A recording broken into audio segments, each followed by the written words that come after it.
Today we'll learn about the tribes of Montana and how they got their names. This subject takes us back to the early 1800s, when sign language was commonly used to communicate with people who didn't know each other's languages. Of the names we use today for Montana tribes, some come from names other tribes gave them, and others came from European misunderstandings of sign language. We'll learn the signs used to refer to the different tribes, some of which were misinterpreted and led to the names we use today. We will also learn the names the tribes used to refer to themselves. To begin, listen to the names we use today for the tribes of Montana and get a sense of where they now live. Assiniboine, Blackfeet,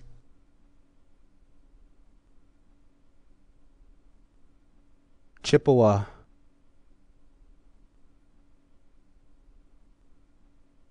Cree,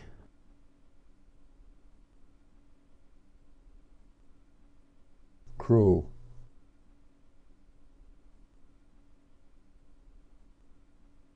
Grovon,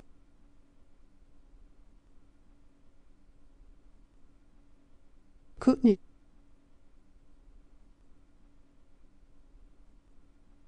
Northern Cheyenne,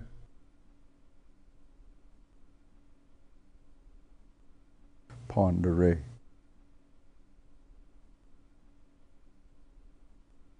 Salish,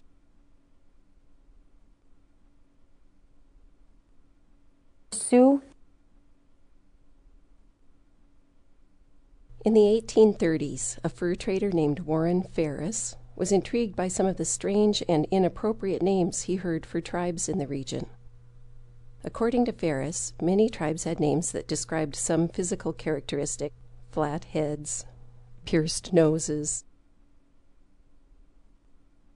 big bellies, but that none of the tribes displayed the noted physical traits. He wrote about this in his journal. For the first group, the Flatheads, he noticed that not one showed any signs of a deformed head. For the next group, the Nez Perce, pierced nose in French, he didn't see anyone with a pierced nose. And finally, he reported that the Gros Ventre, big belly in French, are as slim as any other Indians.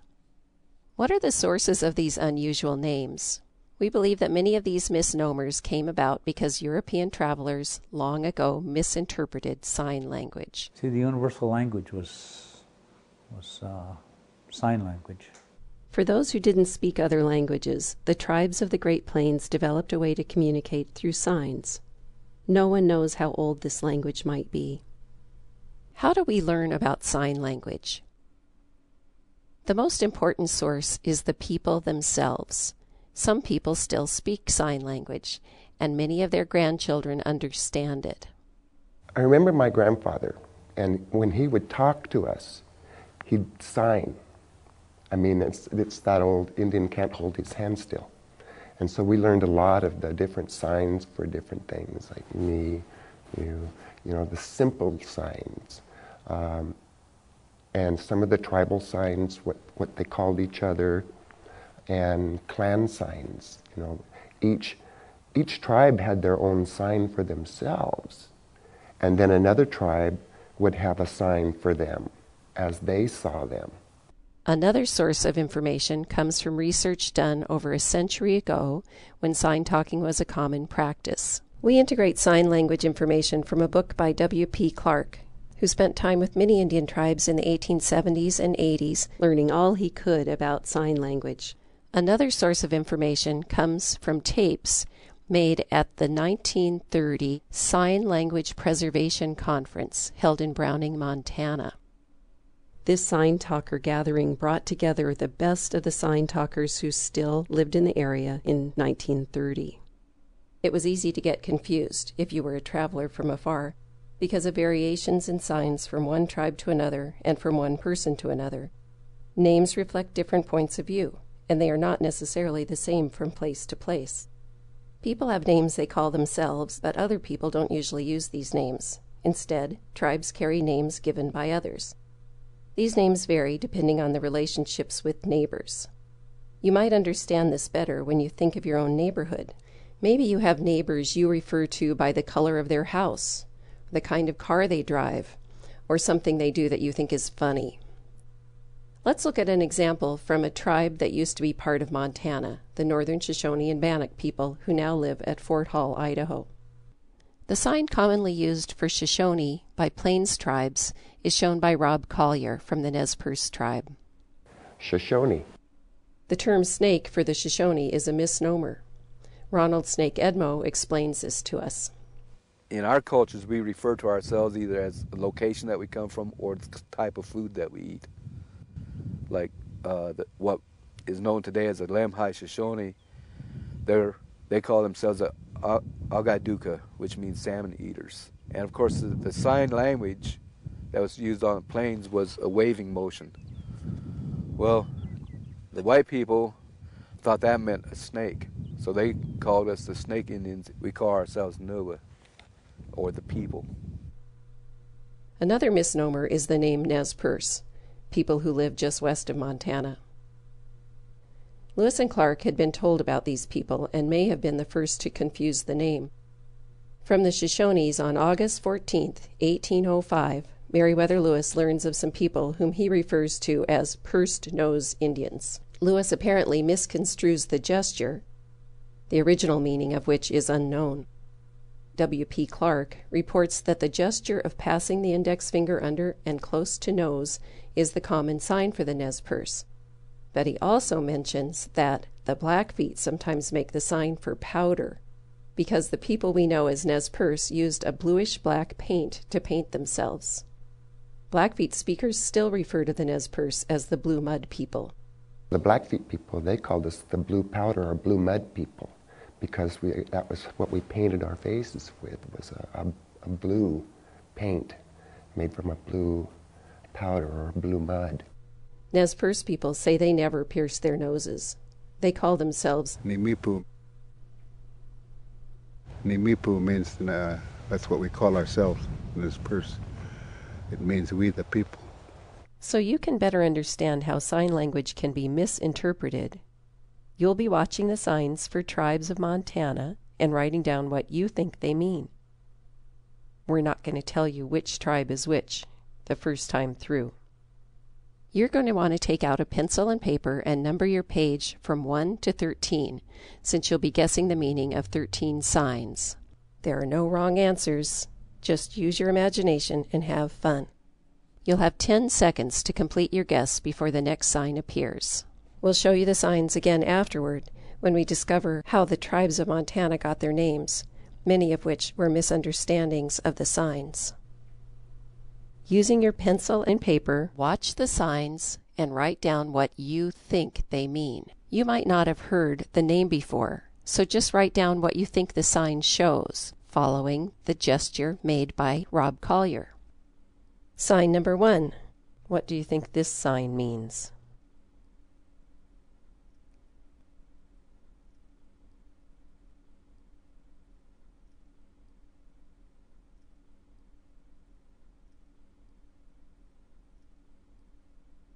Number 2.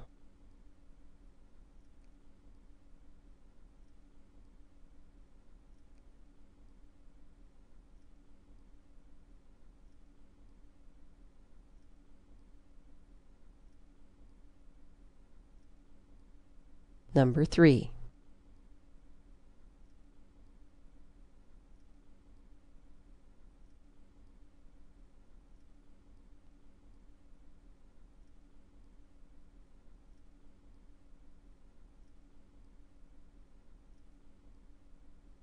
Those went really fast, and you might feel frustrated.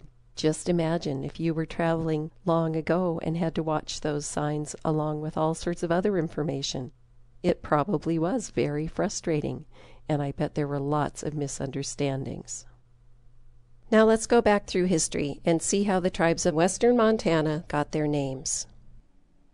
This is where you can compare your guess with the interpretation others made long ago. The sign number will appear before each sign we review, so you can compare it to your guess. In western Montana, 3 tribes live on the Flathead Reservation: the Kootenai, the Pend d'Oreille, and the Salish. Rob Collier shows us one sign for the Kootenai. Sign number 1. Kootenai, sign for white-tailed deer. People of the white-tailed deer. We say Kootenays today, but the word Kootenai doesn't really mean anything in the language. It was a name that was given, I assume, from some other tribe, what they called us. And then it was a mispronunciation of whatever that word is, because none of the other neighboring tribes, it doesn't mean anything in their language either. So, but how the Kootenai always referred to themselves was through their tribal affiliation, through their specific band.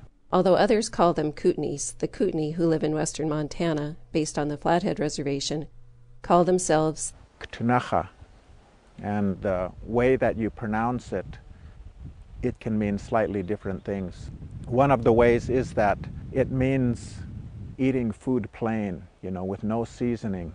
The other translation of it, let's say we went into battle with our enemies, and one of us shot an arrow into one of our enemies and killed them. Somebody would go over there and pull the arrow back out and lick the blood off of the arrow. That's Ktunaxa. There are 7 bands of Kootenays. The band Ksanka is a standing arrow. The Pend d'Oreille are also based on the Flathead Reservation in their original homeland. This is the Upper Pend d'Oreille. The Lower Pend d'Oreille, or the Kalispel tribe, live in eastern Washington on the Pend d'Oreille River. This name is a French term for earrings, probably derived from sign language. Number 2. Pend d'Oreille. The sign indicates ear pendant. Pend d'Oreille. When the first white man came to this area, there was a lot of the Indian men that wore an earring or earrings, and they used the shells, the abalone shells, and the different kinds of shells for decoration. And I was only imagining that the first Frenchman that came through the area seen that protrusion coming from an ear, and so they call it Pend d'Oreille. The proper name for Pend d'Oreille, the name by which they call themselves, is Kalispe. The Pend d'Oreilles called themselves Kalispe, and that became mispronounced into Kalispel. The Salish are the third group that makes up the people of the Flathead Reservation.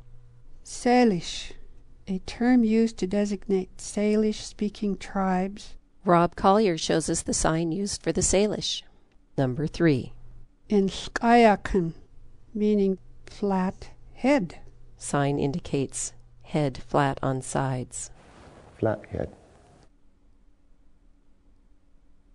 Apparently, some early French traders misinterpreted this sign to mean flat head, as evidenced by the use of the term tête plate, which means flathead in French. In September of 1805, Lewis and Clark arrived at camp of these people on the Bitterroot River. William Clark adds to the confusion about names by recording another name in his journal. They call themselves Otleshoot. According to Louis Adams, this term was a misunderstanding.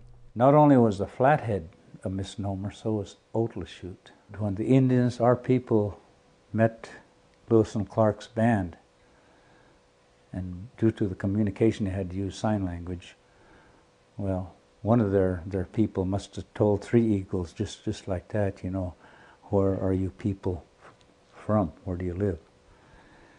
And he probably, because they met him way up in the high country, so he probably just turned around and said, thei, down below.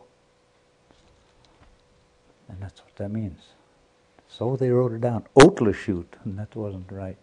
Thei is down below. The Salish call themselves Skalich, meaning the people. Let's review. In western Montana, 3 tribes live on the Flathead Reservation: the Kootenai, the Pend d'Oreille, and the Salish. The Salish are also known as flatheads, although that's a misnomer, as we've discussed. The Kootenai call themselves Ktunacha, and the Pend Oreille call themselves Kalispe. The Salish call themselves Skellig, meaning the people. Now let's head east of the Continental Divide. In Montana, there are 6 reservations on the east side of the divide.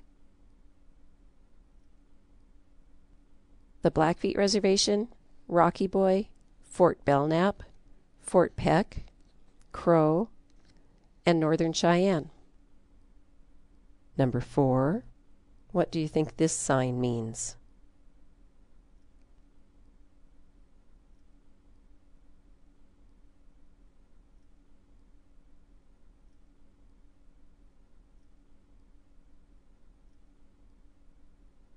Number 5.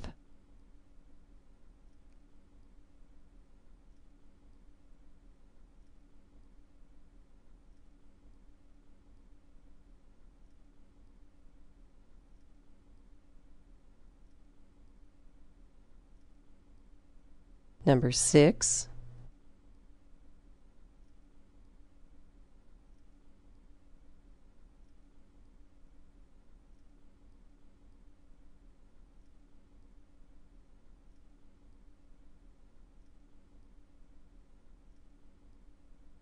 There are 3 groups of Blackfeet, 2 in Canada, the Blackfoot or Siksika, and the Blood or Kainai, and another group of 2 bands, one in Canada and another on the Blackfeet Reservation in Montana, known as the Piikani, or some people say Pagan. The 3 bands are referred to as the Blackfoot Confederacy.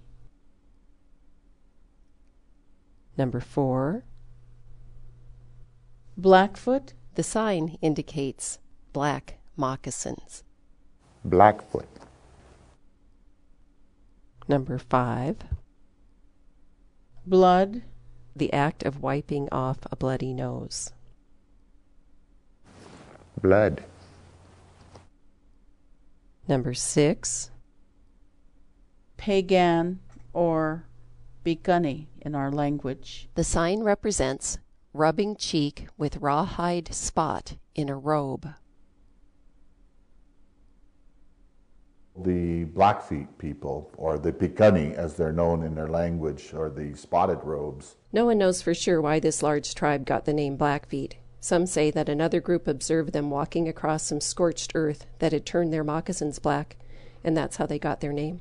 The name Blackfeet is a name that was given to us by the federal government. It's a federal distinction that we use, but we call ourselves Nitsitapi, the real people. Let's review. The Pagan Blackfeet, or Piikani, live on the Blackfeet Reservation. They call themselves Nitsitapi, the real people. What do you think this sign means? Number 7.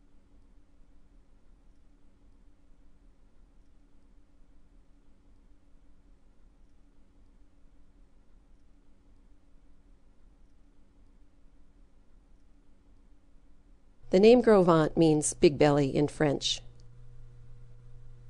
The Gros Ventre tribe is based on the Fort Belknap Reservation. Number 7. Gros Ventre, sign for the falls. People of the falls. To explain the origins of the name Gros Ventre, tribal representative Daryl Martin suggests it is a misnomer. This misinterpretation of the falls people. We're actually from the South Fork of the Saskatchewan River, and it's pretty high up north. And the sign language, of course, is for falls. And then we're also known as the white clay people, because we used to dig white clay, and that would clean your robes. One of the misinterpretations by the French was the sign language. Of course, the falls is your hands fall down, and they misinterpret that as big belly. So gros ventre in French means big belly. So that's just a misinterpretation of the name. Our official names in my language is Ni Nin, which means upright man or upright person, or otherwise white clay or falls people. The misnomer of Gros Ventre came about from a misunderstanding of the sign language for the Falls Indians, who were also known as white clay or upright people. Let's review. The Gros Ventre are based at Fort Belknap. The name Gros Ventre is a misnomer based on a misunderstanding of sign language. They were called the Falls people or white clay people by their neighbors and called themselves Ni Nin, which means upright man or upright person. What do you think this sign means? Number 8.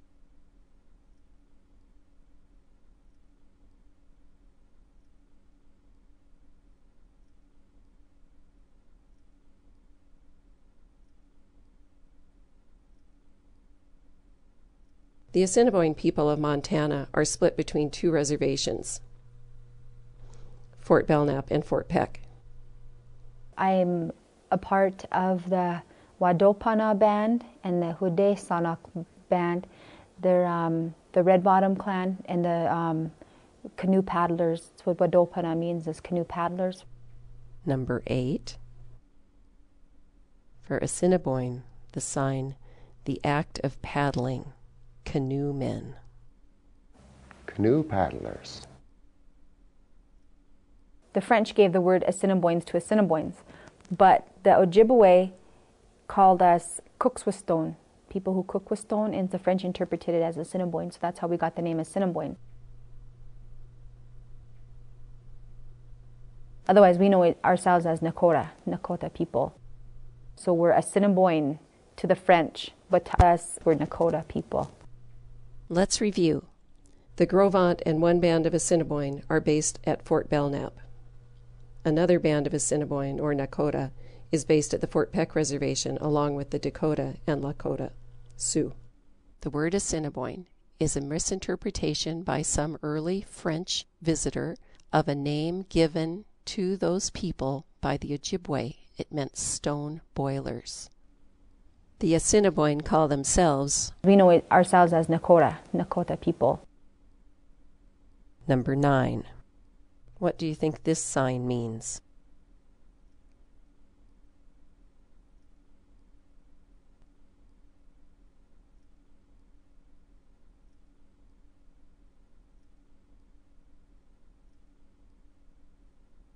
The Great Sioux Nation includes the various groups of the Lakota, Nakota, and Dakota. Most people from these tribes live in South Dakota and some in North Dakota, as well as Montana. Lands were reserved for Sioux people in Montana on the Fort Peck Reservation. The name Sioux, meaning snake, was created by early French-Canadian traders who abbreviated the name by which another tribe referred to the Dakota. Nadewe Sioux. Iroquois snake. There is disagreement about the word Sioux and where it came from. Listen to Jesse Taken Alive tell about the name Lakota. We refer to ourselves as Lakota, and the book's called that particular group Sioux. And what has to be corrected is that as Lakota people, we literally translate that word as friends and allies.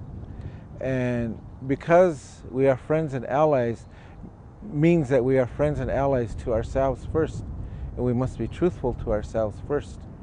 And then we go on with that way of life and living as we have been for centuries. Number 9. Dakota or Sioux. The sign is necklace people, not cutthroat as sometimes interpreted. A cutting edge is always represented by the little finger. Necklace people. The Dakota, Lakota, and Nakota have names for their own groups. Yankton, for example, referred to people from the faraway villages.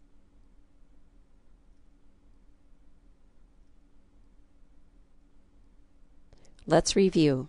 Lands were reserved for Sioux people in Montana on the Fort Peck Reservation. The name Sioux comes from an abbreviation of an Ojibwe word with a French-Canadian twist. The Great Sioux Nation includes the Lakota, Dakota, and Nakota. Each one of these has many bands with their own names. What do you think this sign means? Number 10.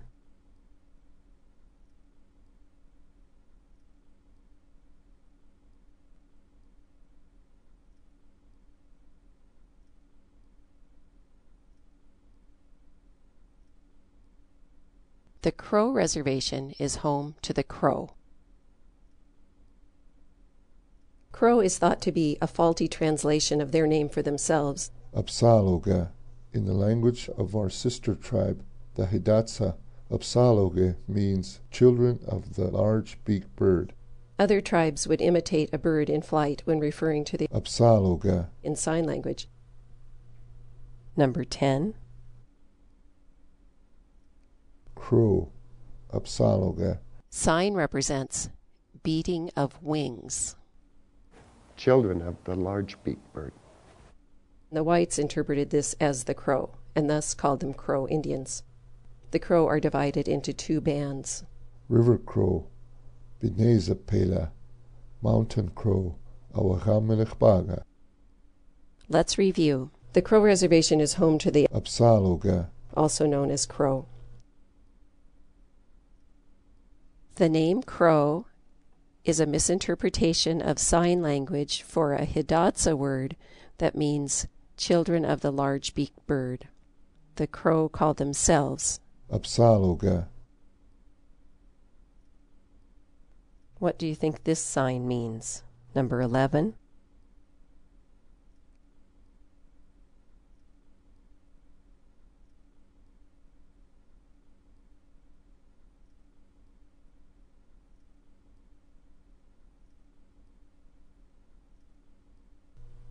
The Cheyenne of Montana are based on the Northern Cheyenne Reservation, just east of the Crow.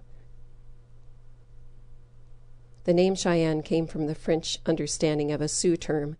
The Sioux called us Shahilas, which meant the people of the alien speech. Number 11. Cheyenne. The sign means striped arrow feather.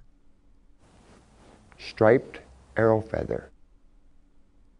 We call ourselves Tista, which means the people.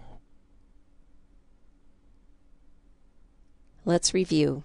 The Northern Cheyenne are based on a reservation just east of the Crow.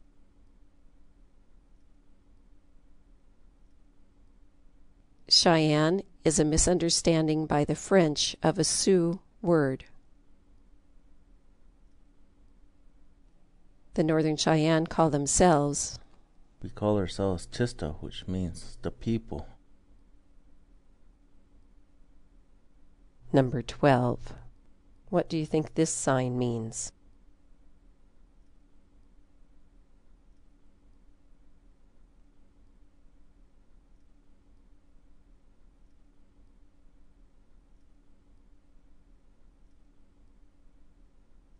Number 13. What do you think this sign means?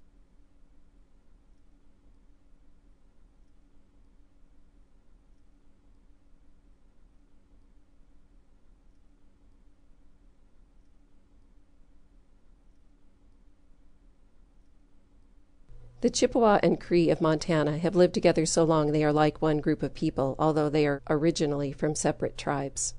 One band has reserved lands on the Rocky Boy Reservation. The Little Shell Band of the Chippewa Cree has no reserved lands. They are based in Great Falls. Rob Collier shows us a sign for the Chippewa, number 12. The sign means timber people, the same sign used for all Eastern Indians. Timber people. Chippewa comes from the Algonquin word for puckering, but the Chippewa refer to themselves as Anishinaabe, meaning original people.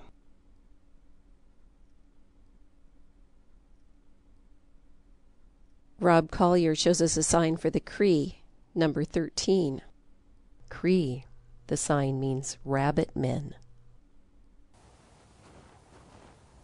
rabbit people. The Plains Cree call themselves Nehinawag, which translates to those who speak the same language. Cree also refer to themselves as Inawag, meaning plain, genuine, natural people. Let's review. The Chippewa and Cree live on the Rocky Boy Reservation. The Little Shell Band of the Chippewa Cree has no reserved lands.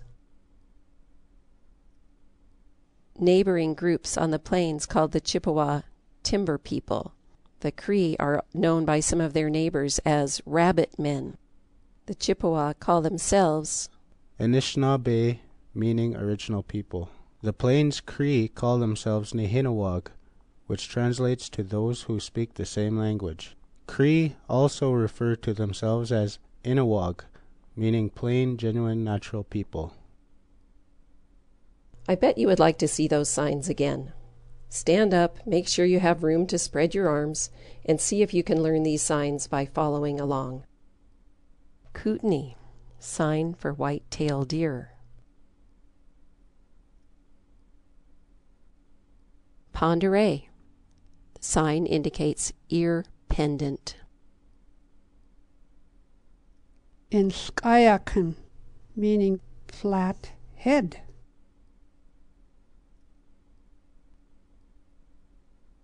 Blackfoot, the sign indicates black moccasins. Blood, the act of wiping off a bloody nose.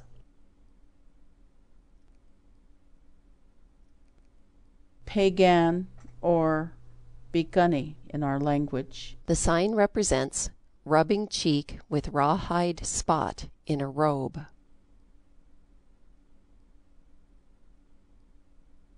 Grovant, sign for the falls. For Assiniboine, the sign, the act of paddling.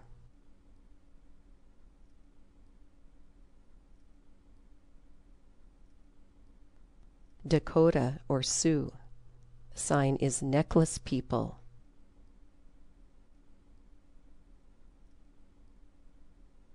Crow, Apsaloga. Sign represents beating of wings.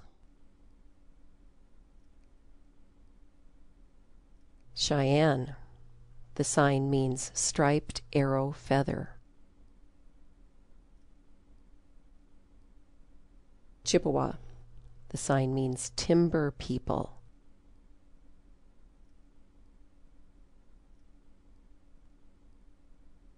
Cree, the sign means rabbit men.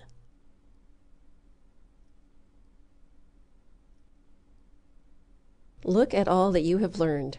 You know all the tribes of Montana and where they live. You know the names they call themselves and what others call them. You know which ones are misnomers and how they came to be used. And you know the signs for each of these tribes. Now go practice with each other.